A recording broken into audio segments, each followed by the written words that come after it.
it provides them with a sense of ownership, like they're actually contributing to the direction that we're going. It's not just mum and dad that are driving this whole thing, it's a group. And older that they're getting, we can convince ourselves that, that's a good idea, but then they are looking at it from a different perspective, and they ask pointy questions and you go, right, okay, stand back, and that's the healthy thing about it all is that it's not just two people ruling it. It is an actual, everyone's an interest.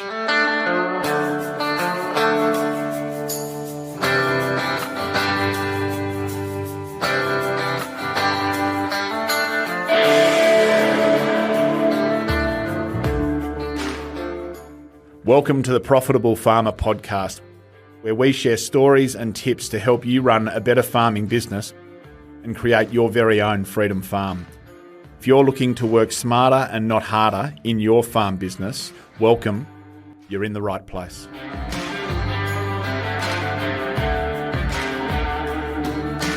G'day everyone, welcome again to Profitable Farmer. I hope you're well and navigating this start to this new season. One of the greatest things I get to do on this podcast is to share some of the success that we get to see as a business our members achieving. And there's no greater example really than this story. It gives me great pleasure to introduce Rob and Ainsley McArthur from McArthur Holdings, 15 kilometres west of St Lawrence in central Queensland. Now that's halfway between Rockhampton and Mackay, close to the coast. The McArthur family, I think Rob and Ainsley are fourth generation on this farm, and their children coming through will be fifth. And they're just such a great example for mine of what's possible when families come together and focus in on a common plan and really get clear on how to move their business forward in real alignment. So very excited to share their story. And I've also asked their business coach, part of FOA,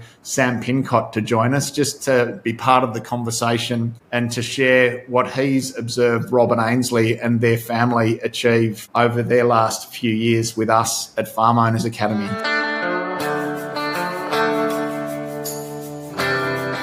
Sam, great to have you with us. How are you? Thanks, Hutch. Great to be here. Really excited to be part of this conversation. Thanks, Sam. And Rob and Ainsley, thanks so much for joining us today, being part of Profitable Farmer. And again, well done on your story and great to have you with us. How are you? We're excellent. Thanks, Hutch. Yep, feeling really good. Thanks, Hutch. Perfect. So just to kick us off, would you mind just giving us a bit of a history to McArthur Holdings? Ainsley, I might throw to you. Do you mind just talking about the backstory, prior generations, and perhaps when you and Rob arrived to the business? So I've, like Rob, have grown up in a beef cattle business, obviously generational. Met Rob, we were set up at a wedding about 25, I'm not very good at counting those years, but 25 years ago.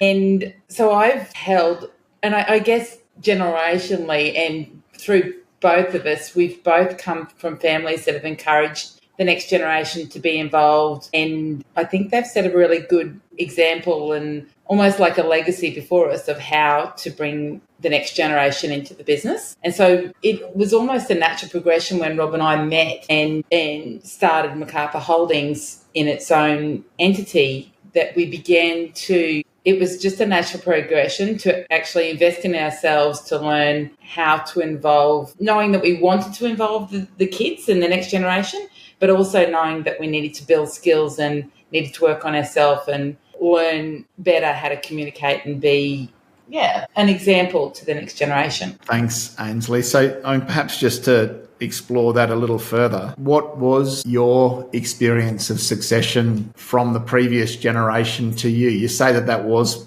positive for you. Perhaps it'd be great to hear your story around that, Ainsley. And then Rob, same for you. We often hear the war stories, don't we, around succession, but what was your experience, Ainsley, last time? Well, interestingly, I've actually only always been part of my family's business and always had a role to play, and not necessarily operationally, but knowing that the the legacy of that business would land in my lap and that I would be custodian of that for the future. So I think that conversation already busts some of the succession piece around that the farm will pass on to me and I will do what I need to do with that farm. My parents have actually only both passed away in recent years, and now with my siblings, we are actually managing a legacy business, but we've built structure and operational context around that so that it's actually continuing just like I would be a stakeholder in a business and separating that business out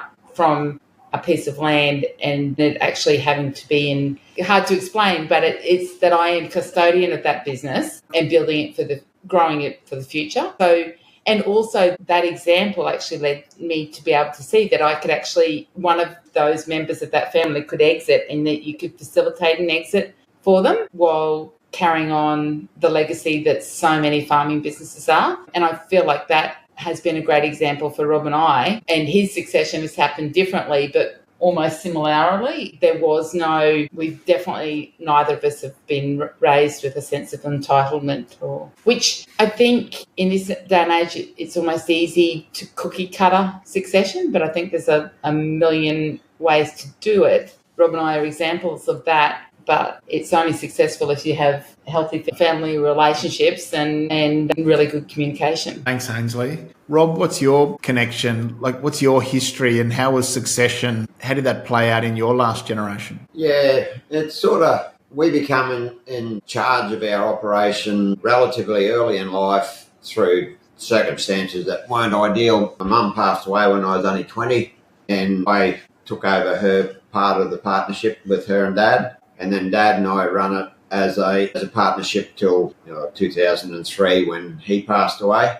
With, obviously the learning and the mentorship from Dad, we were able to just pick up the reins and we kept it going. And then Ainsley and I got married only a couple of years before that. So Ainsley was sort of coming into the business then as well. So we basically, it didn't really miss a beat when Dad passed on and we were able to, just continue the trend, and we actually expanded relatively, soon after that. We started growing it because, we could see that scale was, if you want to have children, then the scale that we had was not going to service a growing family. So, we looked at that opportunity and things popped up. Thanks, Rob. Rob, how do you describe the business today? Would you mind giving our listeners just an overview of McArthur Holdings as it is today? Yeah, through Farm Owners Academy, we've done a lot of work on the structure of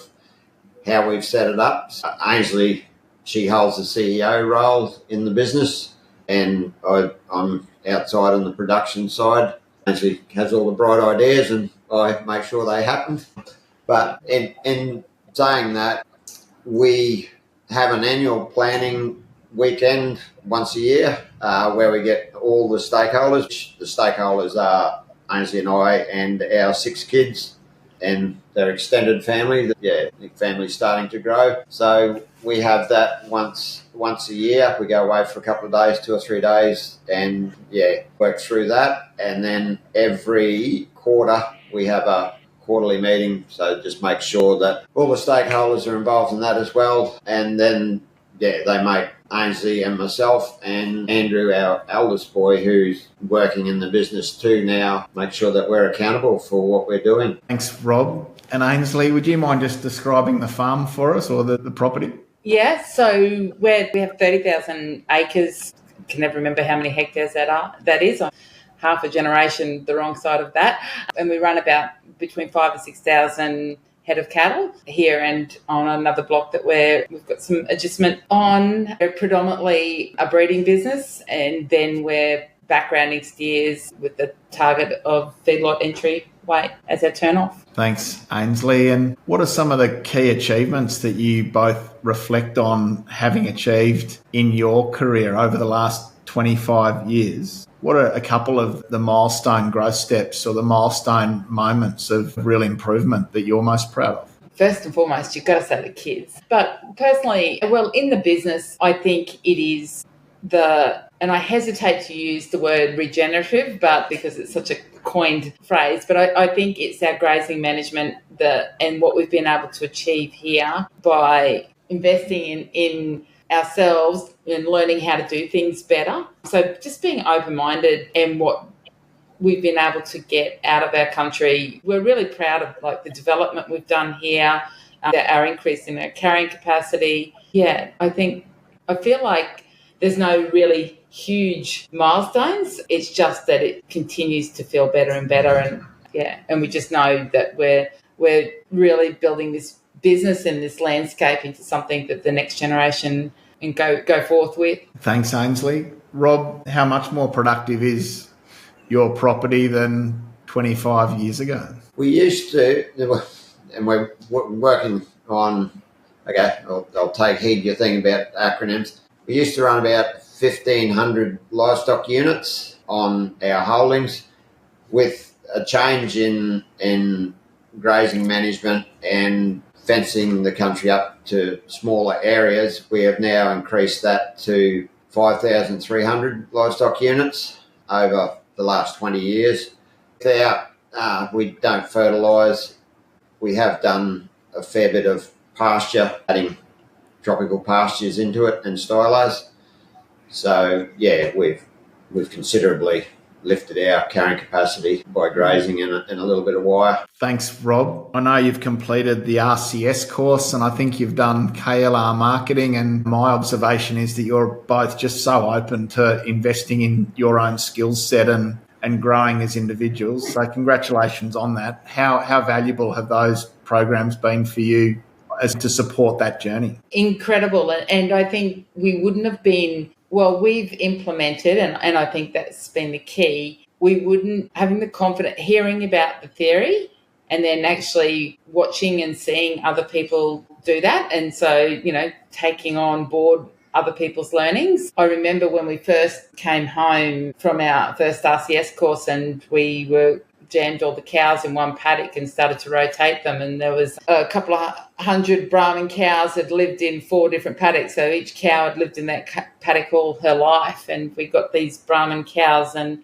I guess anyone in the north of Australia will know how a Brahman cow loves her home, and they all stood we brought them all in one paddock and they all went and stood in the corner that they came from, so north, south, east and west corner from wherever they came from, and we just went, oh my God, what are we doing? And this isn't going to work. But it is about being brave to try something different. And it's the same. Rob had a complete paradigm about electric fence, and he was the 4 barbed wire iron bark post man. But like anything, we had a go, and we didn't get it right the first time, but we had a go. And I think that's if we reflect, that's what we've been able to do, is go, have a go, doesn't work, learn a new idea, have a go, try it, learn, and don't give up. And I think the big thing is that the kids have been involved in the whole process. Like Andrew was 6 weeks old when we did our first executive link meeting with RCS.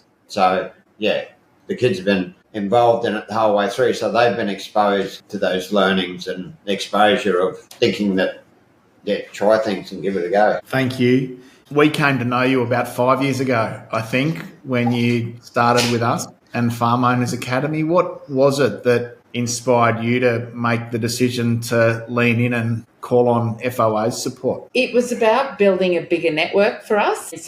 And one of the things for us, being in what I call Northern Australia, is let's go and see how they do it in the south. And I think that was a little bit of a new group of people. I think we talked to Westy, and so knowing that the culture of the group and of the organisation, we were going to be surrounding ourselves with like-minded people who are willing to have a go, that positivity. And we've done some wonderful things with RCS. We were ready for the next group and the next growth opportunity. And I think that in a nutshell is why we're here. And at that point we'd sort of hadn't done anything for a little while, and we were going, well, come on, we need to keep exposing ourselves to different learnings. So I think it was Facebook.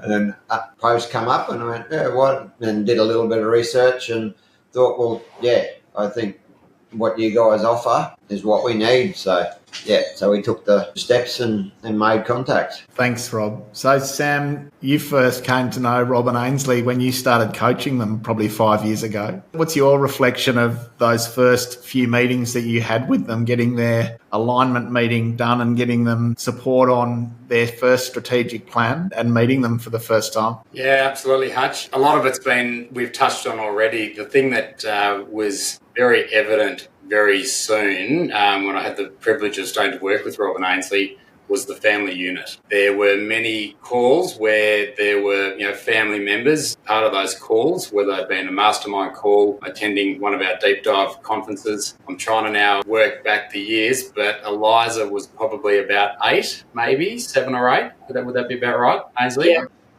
But just the commitment and the vision that both Rob and Ainsley were demonstrating then and have continued to for their family business and where everybody fits in that has been extraordinary to watch. Thanks, Sam. And we've done other podcasts previously on succession with Mike Stevens and Isabel Knight and Tony Catt, who are specialists in that field. But to your point, Sam, I think Rob and Ainsley just present such an incredible example of how to lead a young family and give them that exposure to the running of a successful farm business. Would you mind just speaking, Sam, from your perspective on practically what you've seen? How have you seen Rob and Ainsley include their 6 children in the business improvement journey over the last 5 years? Yeah, so look, I think it's important to note, and it's fair to say that when I first started working with Rob and Ainsley, the business model was being tested to a degree. There was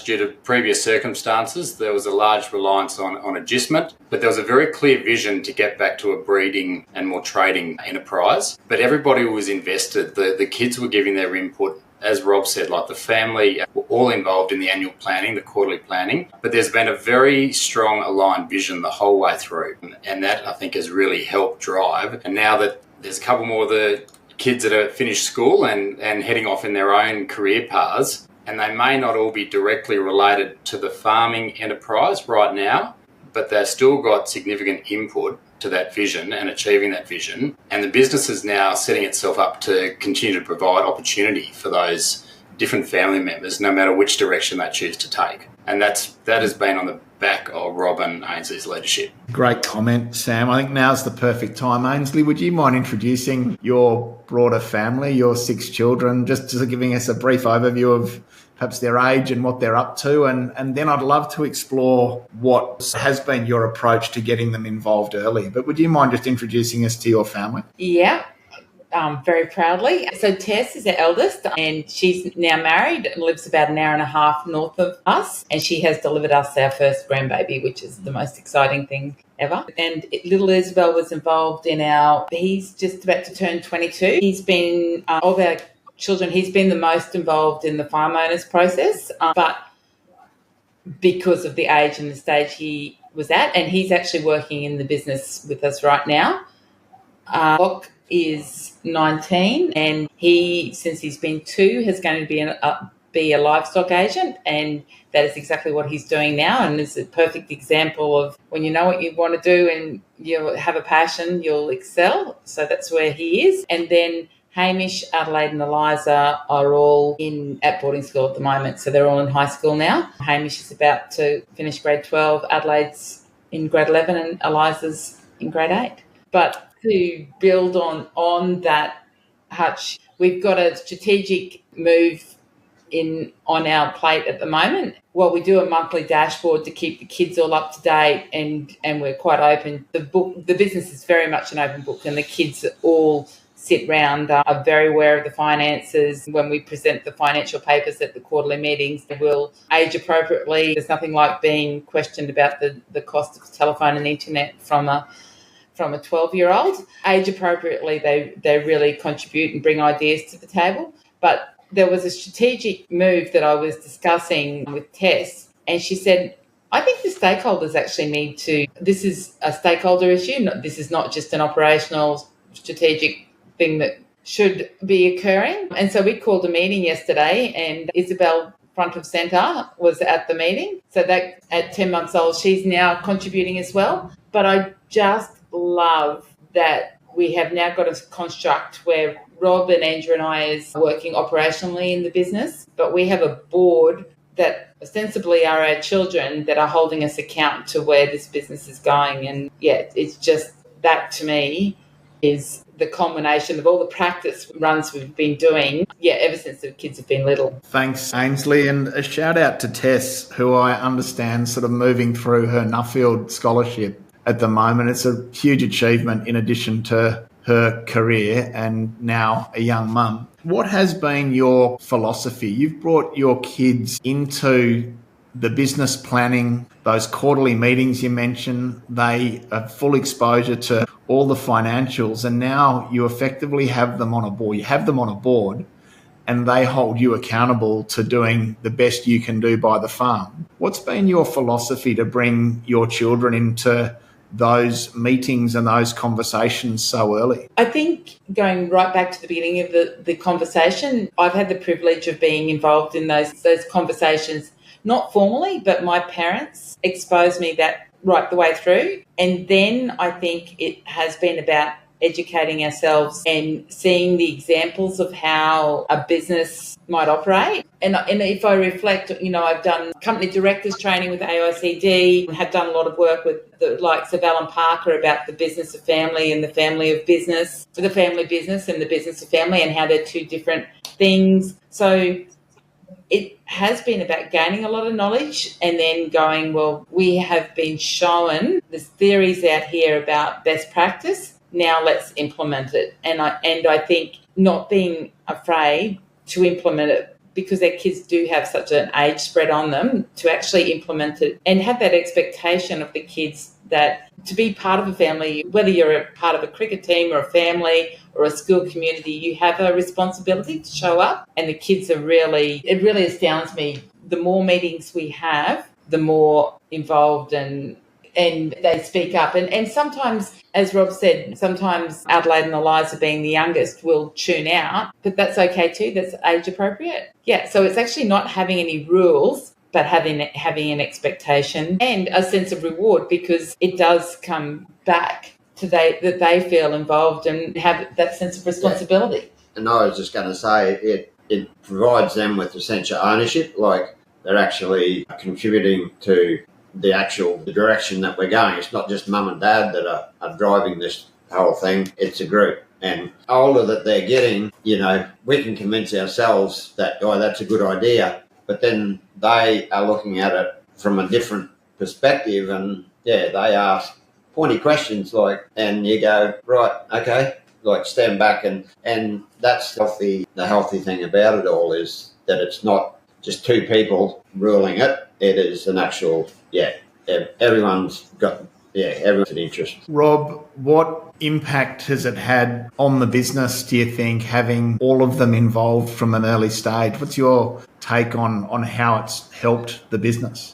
It's, as Sam said, when we first started Farm Owners, our business model was totally different to what it is now. We had a lot of adjustment. The kids were involved in operational stuff, but you could just see that the passion wasn't there. We were going out. We were still doing our rotations and shifting cattle, and which we do with their own, but they weren't our cattle, and the kids, they begrudgingly. And then as we started building our numbers, and the kids were, you don't have to come, I'll go and do that.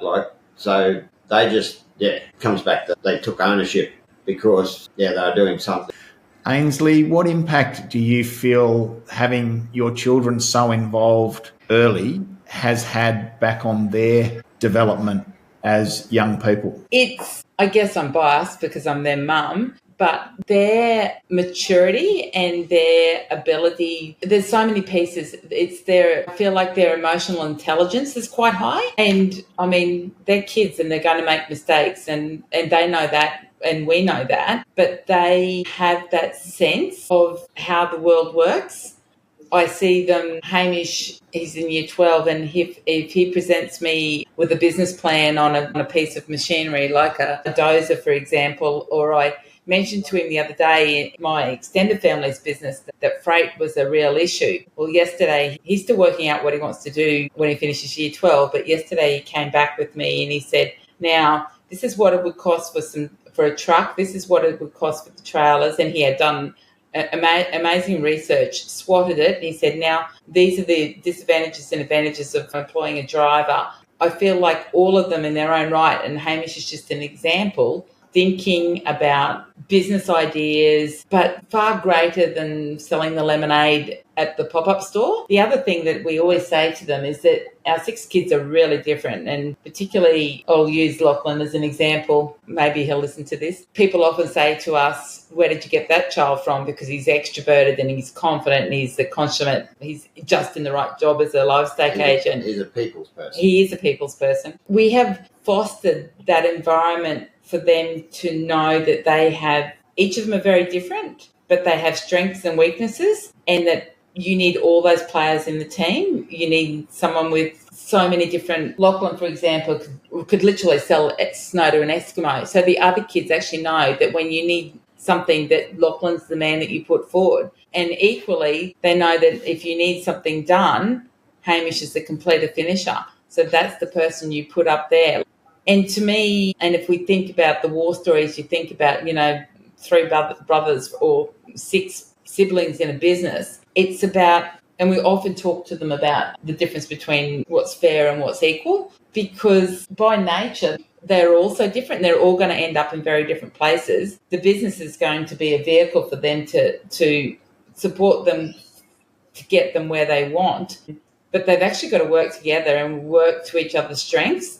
I think it's much easier to learn that when you're in your early 20s or a teenager versus being 40 or 50 or 60. I was just going to say, I'm kind of jealous that the exposure that these kids have had, how far we could have been progressed if we had that exposure back at their age. The kids have been exposed to these amazing learnings over their teenage and even younger years that, Rob and Ainsley now, they're seeing the fruits of that labour coming into play. They don't all have to be interested in the actual farming business that Rob and Ainsley are running, but they've got the learnings and the understanding of what they need to go and research and what their vision is, because they've been actively involved in setting the family business's vision to go and create their own piece of their environment. It's really powerful. Sam, I might get you to expand on that. What impact have you seen it have on the business and on Rob and Ainsley's children? I think the biggest thing is just the clarity of the vision of that business and how that's evolved from where things were 5 years ago with that slightly different business model, but having that constant engagement of the kids as part of that process of what they were doing, why they were doing, and what needed to be done at the time, but to get clear on what everybody as stakeholders in that family were wanting. To get Andrew as a 18, 19-year-old ringing me, asking me about what personal development books I could recommend to him, through to Eliza, at a deep dive by age 8 or 9, diligently filling out the notebook. How much she was actually comprehending or taking in doesn't really matter. There would have been parts of that she'll never forget. It would have been absorbed in some capacity that she'll refer back to.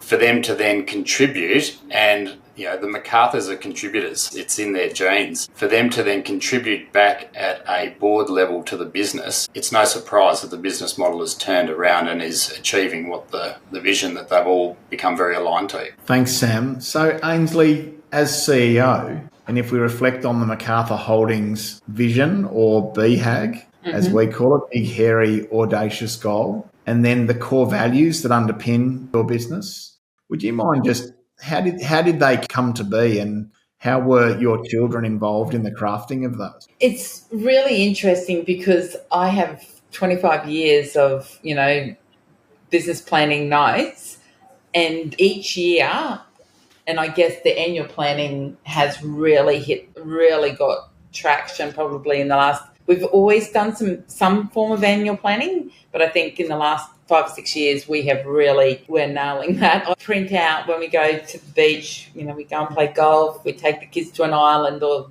do all the fun things. But the kids sit down with a notebook, and so we always really big on their personal goals, and obviously age appropriate. It might be a new bike or a new horse.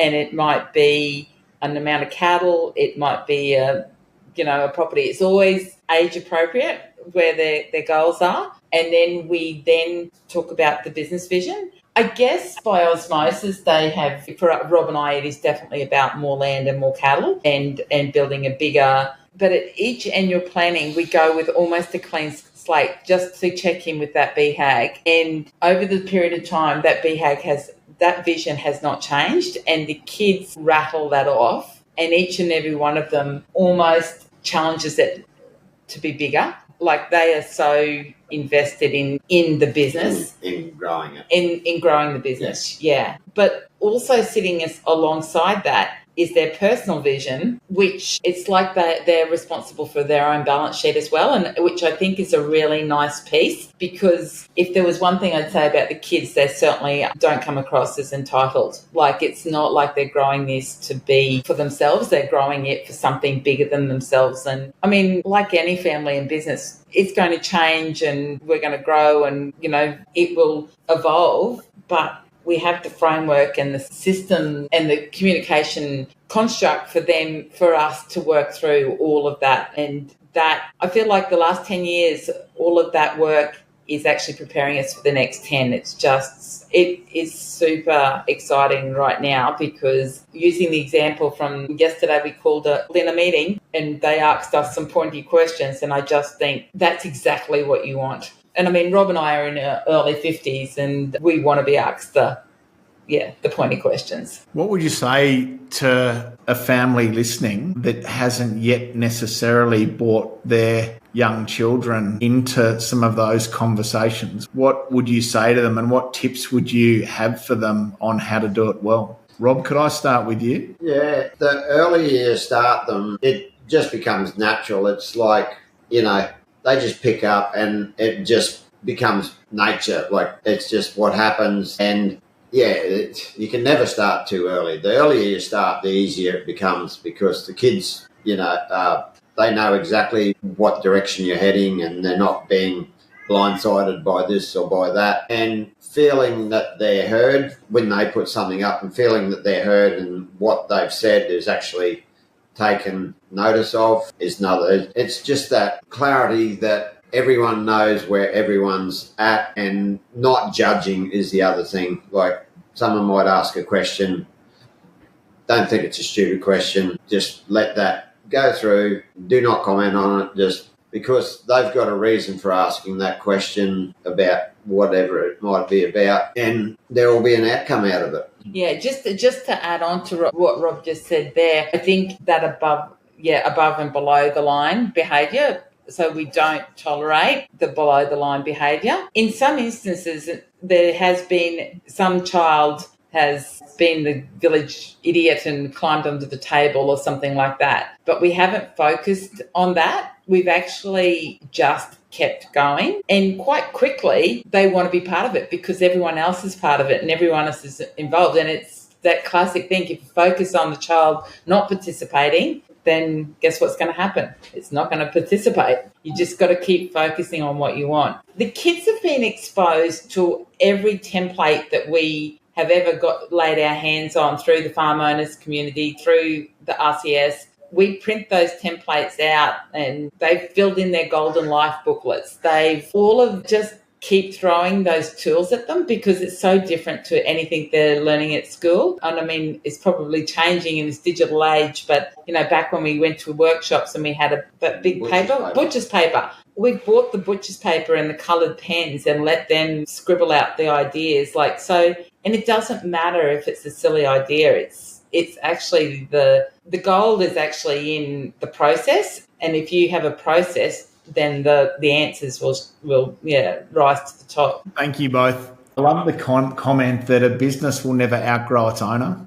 Just to acknowledge you both for just that lifelong dedication to your own development and improvement, and then your willingness to pass it on early to your children, I think is such a gift. And I just also want to acknowledge the level of respect and the level of patience that you must extend them in those conversations, just to allow them to ask every question that they have and to feel heard and respected and not judged. Rob, to your point, I think it's just to be acknowledged for just the patience within your leadership in how you've supported them to turn up to those conversations. Well done. Just to add, I distinctly remember at the annual planning last year, I think we had golf booked for the afternoon, and we were sort of, we'd done 10-year goals, we'd done, 3-year goals with 1-year actions and quarterly, and we were all, waning. It was a bit that, time of the day we were going, God, I wish this was over. And I suggested to them, let's take a break and let's do this later. And Hamish is probably only 14 or something at the time, and he said, no, let's keep going. We're not playing golf until we finish this work. And I just love that it doesn't actually have to be one person, but if there's a group of you, like in any instance, in any activity, if there's a group of you, you keep each other going. Yeah. Sam, how unique is this in your experience? Yeah, quite unique, Hutch, really. I just keep going over the fact that they've got a framework. They use a framework that allows a platform for a professional conversation in a family environment. Certainly, Ainsley's referred to it a lot, the age appropriateness of the goals or the comments. So that's being factored in. But at the end of the day, one of the stakeholders might have a goal of a new horse or something that might seem a little bit more trivial. They're still actually sticking to the structure to make a proper plan for a growing business. So it's that structure, I think, is really important. Thanks, Sam. And the beauty is the kids are into camp drafting. It's a family. Andrew's got his truck licence now. So him and his siblings jump in the truck and go to a draft that's, they're mates as well as being siblings. They're friends. But also they have, from the business, they've worked out a system almost like of delegation about who is organising each parts of that. And the camp draft is a great example. Just as we have a weekly meeting and we work out what's happening operationally at Mystery Park and what cattle are going to be moved or who's mustering what, they actually have a system and a delegation process of how that works. And I've actually been cut out of that chat, not necessarily but because they actually don't need me in that process. So they know who to include in a conversation. And I just think, how cool is that in a business? You don't actually need the CEO in every conversation, but you have a reporting mechanism that it does rise to the CEO when you actually need to take time out of the business. So I just feel like all of these skills are so transferable across every facet of their life, and whether they're working in the McArthur Holding business or they're an employee of another business or they're creating their own. Thanks, Ainsley. Ainsley, you've mentioned family business versus the business of family. Would you mind speaking to that? What's your take on the distinction? I will refer back to my family, my extended family for this, because my father passed away last year. And so together with my siblings, we're in a family business. But when we're sitting beside Dad's bed and caring for him, and we did have to care for him for quite a time, that's the business of family, that we can actually gather around and, be there for Dad when he needed us the most. And likewise, I think we can talk about gathering around the Christmas table or taking the family holiday. Those are the things that no matter what's happening in our family business, we want to be able to have those conversations and enjoy each other as a family, not just partners or members of a business. And I think it really became clear last year that I don't want to be out with my siblings. I want to be in business together with them. But I also think that the most important thing is the business of family. Thank you. Perfect. How has Farm Owners Academy supported you and your family in this? As you reflect over your last 5 years with us, the strategic planning process, the communication rhythm that we recommend, even the benchmarking and other elements. And you mentioned the community as well, Ainsley, that you were looking for when you started. How do you reflect on how the Farm Owners Academy project has supported you and your family to get all this in play? I think, Sam, you mentioned it before, it's actually the framework. And I always get this upside down and back to front, Hutch, but the triangle that we work through, the tune in and take control piece, it's a framework and it's a process. And there's bits that I could, like all learning, it's like you can read a book and then you can read it again and learn something more from it. But it's just that constant reinforcement of understanding yourself first, then actually measuring and knowing exactly where you are, and then actually also setting up that BHAG or having that direction. Farm owners, the tools and the support through our coaches, like we were so fortunate to have Sam in that part of our 3-year journey. Then, I think to each of the deep dives, bringing a community together, seeing other people implement, knowing that you don't actually have to implement it all at one time, and that the piece that you need to implement will actually rise to the top for you at that time, all of that. And then for the numbers nerd, which is a little bit me, is doing the benchmark. And after I got off the phone call from Greg's debrief many years ago, I said, well, that paid for itself just in a 2-hour phone call with Greg after we'd done our benchmark. So just, that measuring, the friendships we've made.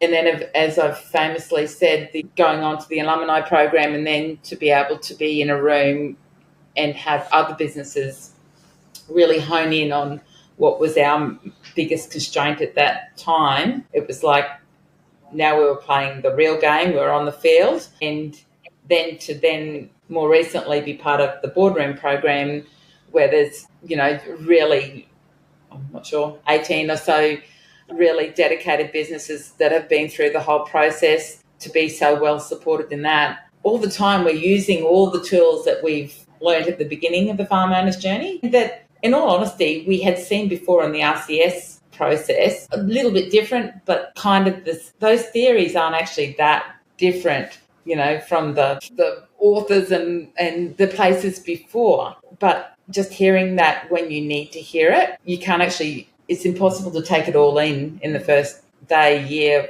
10 years. You've just actually got to keep exposing yourself to it. And it all just starts to, the cogs start to turn slowly. And you actually learn off other people. Other people might ask the question, or they might have a problem.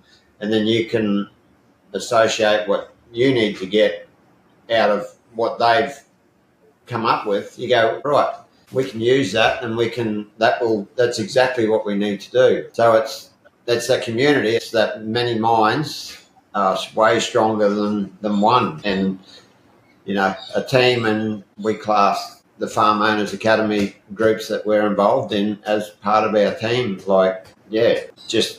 Inspirational. Thanks, Rob. It's the concept of a mastermind, isn't it? That so many of us in agriculture, we're on our farms going it alone. We might have 1 or 2 advisors. We are, just trying to navigate this business improvement journey as a family on our own. I think you speak to it really nicely, that there's strength in being surrounded by a group of like-minded peers who are challenging you and challenging themselves, and we're all learning for the benefit.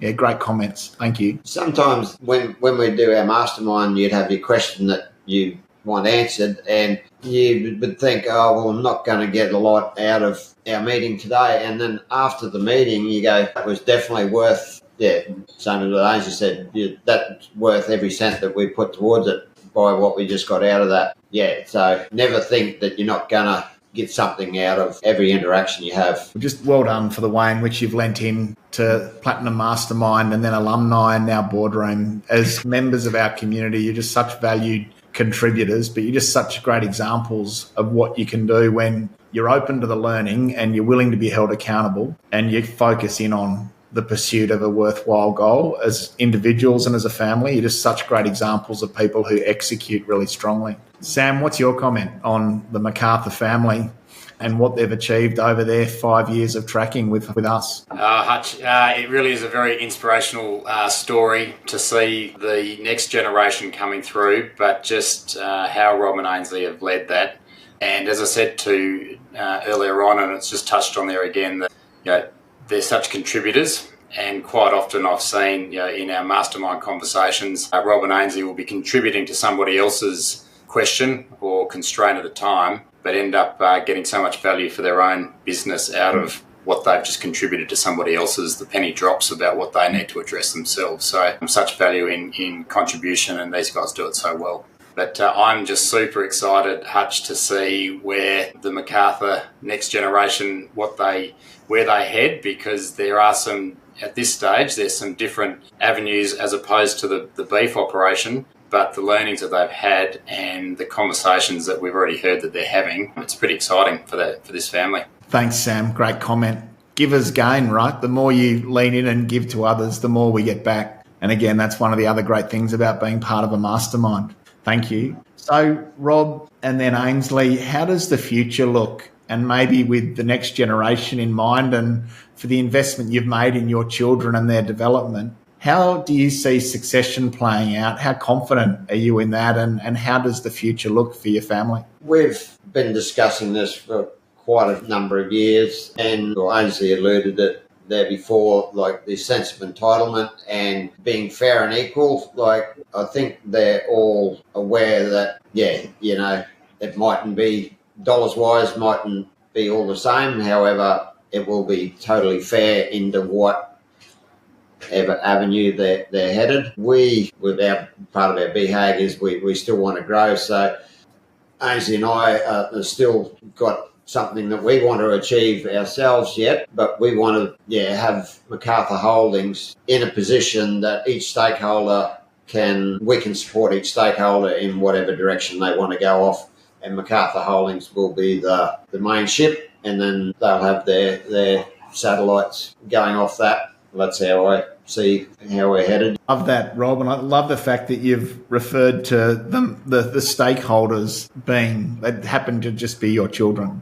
Yeah. From a business standpoint, we've all got significant businesses that are set up with the ability to contribute to so many. And, as you say, having that as the engine room or the mothership that can allow our children to go off and pursue whatever it is that they want with good business skill is such a great way to think about it. Ainsley, what about for you? How does the future look? And it's such a good question because this is part of Rob and I's project at the moment is what personally does our future look like and I mean, we sort of break it into decades. We've had a fairly long apprenticeship and we've been learning and then we've been doing and like now we've got 10 years hopefully we'll be wiser with a great board behind us to drive us. So, we're fit and healthy. And I know that farm owners talk a lot about a freedom business. And I feel like we're on the cusp of having that freedom. Well, I almost feel like we do have, to a great degree, have that freedom, and there's always work to do around that. But I think the lesson for us at the moment is that you don't actually have to know where we're going to be living when we're 75. And although the kids often have a joke about that, so do you like this house at the beach, Mum? But I think that's part of the whole process is asking the question. And it doesn't matter if you don't actually have the finite answer, but it's the fact that you're open to asking the question, to putting it on the agenda, and then the answer will evolve. But if you've got your head buried in the sand and that you're not, Rob's lived in this house his whole life, that we're not actually moving out and moving on, that would be dangerous. The fact that we don't exactly know where we are is that kind of exciting. But I think overarching, and it kind of comes back to those values that the business has. Our future just aligns so, strongly to that teamwork makes the dream work, the can-do attitude, the quality piece and the growth. And when we put growth into our values, it's not about necessarily, it can be in scale, but it's so much more. It's about the growth of us as human beings, about, our mindsets and being better people. And I think those values really are a little bit help us to get to that North Star. And what it physically looks like, we're actually not quite sure yet, but we know we're on the pathway and we know we've got the kids, we've got those the business of family kind of sorted out. And I mean, there's always going to be challenges to that, but yeah, we're up for it. Perfect. What a great comment. Rob, you've both talked about how your children are stakeholders and on the board, but practically, I understand they have always been and they are very actively involved in the day-to-day running of the business. Would you mind speaking to how it works practically? Yeah, they basically, people probably call it a bit slave labour, but when they're home from boarding school or on weekends, they are an integral part of our workforce, and they'll jump in and do whatever that needs doing. And they've all got their points of genius, so we just channel them into where they're the best suited in the business. And I think that work ethic that has come out of all of that is just, I think that's also an integral part of them being part of a stakeholder too. Like, they're putting the hours in outside in the paddock so that now that they get to have a say in the business, actually, it just sort of complements the whole thing. I know my father, one of the things I reflect on that I'm most grateful for is that he treated us like young adults well before we'd probably earned the right to. Driving headers age 11 and, tractors and chaser bins age 9 and, being out actually doing really important work. How important is it to teach our kids that work ethic piece at a young age, Rob, in your opinion? I think it's crucial because they come home from school and say that their friends, they sit around all holidays and they get bored and they haven't got anything to do. And whereas ours, they just come home and they just get our planner out and they look at it and they go, righto, well, I can do this and I can do that. And then the other ones, I can do those jobs that need doing. And look at the brick list and work out what they can take off that and get it done. So no, I think it's just, you don't want to drive them into the ground, but they just love getting and doing it. Sam Pincott, can I just throw to you for a final comment, mate? You've known and got to know this incredible family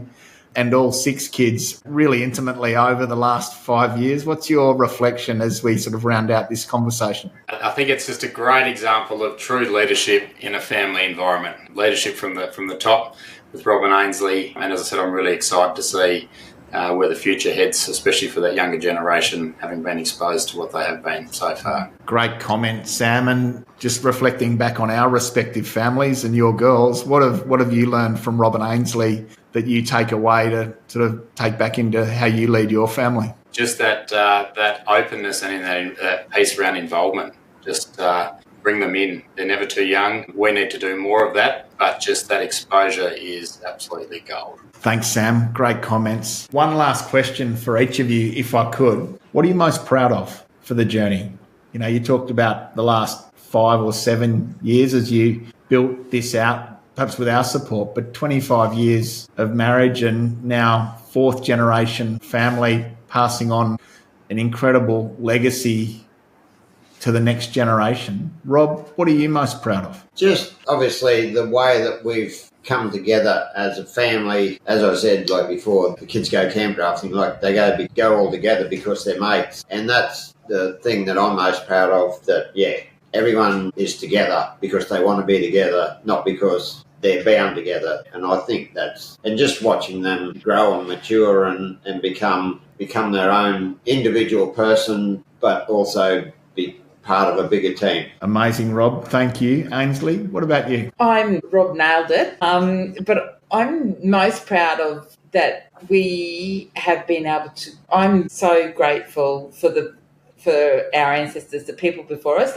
and both of us have lost both our parents now, so we are the next generation. So I'm most proud that we are carrying on legacies from the generations before us and that we're growing the next generation, and they not only can see what's come before them, but also that and I'll use our focus on health and fitness as an example. I see those examples shining through in our kids now, and I just, that somehow we have been able to pass on some of the good things that we have had, and the kids are picking that up. There has been never any stipulation that you must. It's more that they can. And setting an example for them. They want to. And that, to me, is what I'm most proud of. Yeah, we haven't talked about the half marathons and the full marathons and the 100-kilometre walking challenges that you both constantly set your minds to, but there's no doubt that the leadership role and the way in which you are inspiring your next generation through your actions are just, that's inspiring for us to see. So well done on that. Hey, to you both, thank you so much for your time and for your openness and for sharing the McArthur family story. It's been great to connect. Really appreciate both your time. No worries. It's been a pleasure. It's been really nice. It's been a really nice reflection. Thanks. Yeah, it's good to actually be asked to be interviewed on probably my favourite podcast. I'll pay you later, Rob. Hey, just know that this is going to be significantly inspiring for so many other farming families across Australia and beyond. Thanks to the three of you. Really appreciate your time and take care. Bye for now. And there you have it, folks.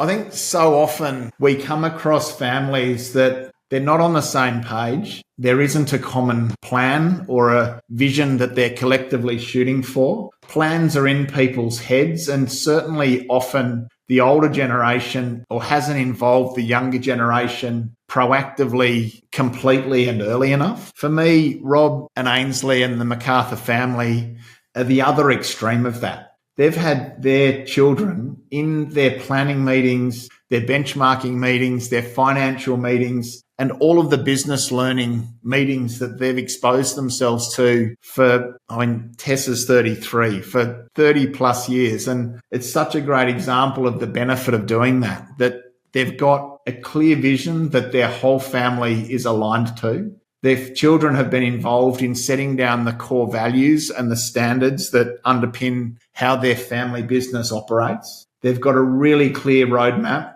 and documented strategic plan that everyone feels like they've contributed to. And when the kids come home from boarding school, they look at the plan and get on with helping the family drive towards the business goals without even being asked. And Rob mentioned work ethic, the business skills, the confidence that each of their children have without entitlement to actually back themselves to go after their own business journey and to help the McArthur family create a legacy for future generations. It's all there. And so I'm just so pleased to share this story. And hopefully for some of you, it's encouragement to look at how we are communicating with our children and the degree to which we're bringing them into important conversations. But absolutely, Rob and Ainsley are an example of family leadership done well. Just check in on this and determine if now's a great time to bring the younger generation into important business conversations proactively and early. Rob and Ainsley, I hope this interview's done your story justice. You are such a great example of people who learn proactively, contribute significantly, and you're just such a great example of actually applying the theories and the principles and the frameworks that we teach and the incredible outcome that can happen when you implement really strongly around what we learn. Thank you so much. I hope that's been helpful to all of you listening. Thank you, Sam, for being part of that interview. And thanks, Sam, for the support you've extended to Rob and Ainsley and their incredible children over the last 5+ years. Take care, everyone. Bye for now.